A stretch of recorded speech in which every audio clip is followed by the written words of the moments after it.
What is up, guys? I'm Rick Kakis, and today we've got some brand spankin' new Destiny 2 news, courtesy of the Bungie weekly update that has just gone live, unveiling official information. And so, let's get started.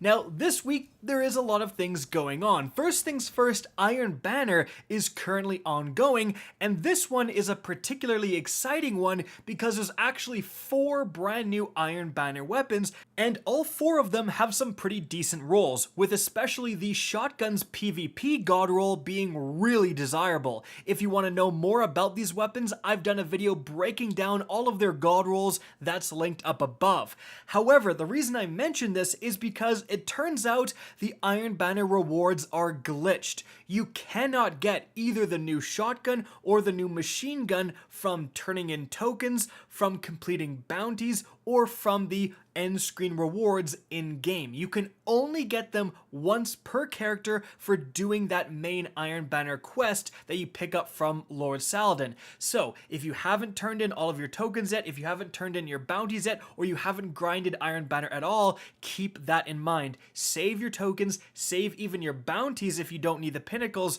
for the next Iron Banner when this is fixed and you can properly get the entire loot pool.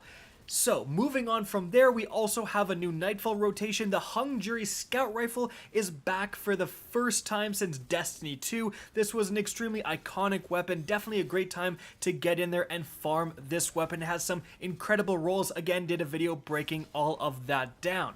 But moving on from there, the next big thing happening within Destiny 2 is the launch of the Vault of Glass raid, which happens this Saturday, May 22nd at Reset. So let's go over that information. Now, importantly, because this is a returning raid and not a new raid, the world's first race is going to work a little bit differently. So, right off the bat, Vault of Glass will have the contest mode enabled for the first 24 hours. So that means you're going to be treated like you're less power than you really are. But as long as you are 1300 power, you will be at the cap for all the encounters during this first 24 hours. Now, when you clear the raid with contest mode active, that is the first step to access the new challenge mode in the director. Then, completing each encounter with this newly unlocked challenge mode while also finishing a curated list of triumphs will be how a fireteam crosses the world's first finish line. Now, to remove the guesswork in the challenge mode, your team will wipe if you fail the conditions of the triumph during the encounter. And here's a look at that world's first belt. So, if you want world's first, you're going to have to beat the Vault of Glass twice. Once normally with contest mode, and once again in this challenge mode while doing all of these additional triumphs. Now, of course, keeping that in mind, a lot of people are gearing up and getting ready for that day 1 Vault of Glass run. If you want to have a refresher course on the Vault of Glass mechanics, I've done a complete guide actually during Age of Triumph, so it's a more updated and complete guide. Definitely check that out. The mechanics may not be identical, but they will be likely very, very close. And something else you're really going to need to know, this was just unveiled today, the brand new Hunter Exotic added in Season of the Splicer, the Star Eater scales will actually be disabled for the first 24 hours of Vault of Glass being live. Bungie says the team has discovered an issue where some abilities were being granted a bit more damage than intended, and we don't want hunters to just dominate. Like, they didn't want everyone to go in with 6 hunters spamming Star Eater scales. And that was actually something people were thinking about. I know for my team, definitely we were going to have a couple of hunters probably using the Star Eaters, so that is a really important thing to know if you're trying to develop some good builds going into the day 1. And we also have some new information about Bungie rewards. So there's the Vault of Glass ring, and this is going to be available to purchase for anyone who completes the Vault of Glass before May 25th. So that's the first reset after Vault of Glass releases.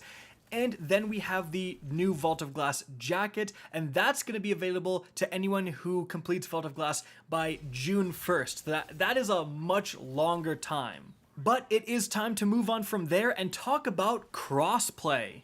So, funny enough, Crossplay accidentally went live with the launch of Season of the Splicer, and people were able to join and invite people from other platforms, which was really cool, but it caused a lot of instability.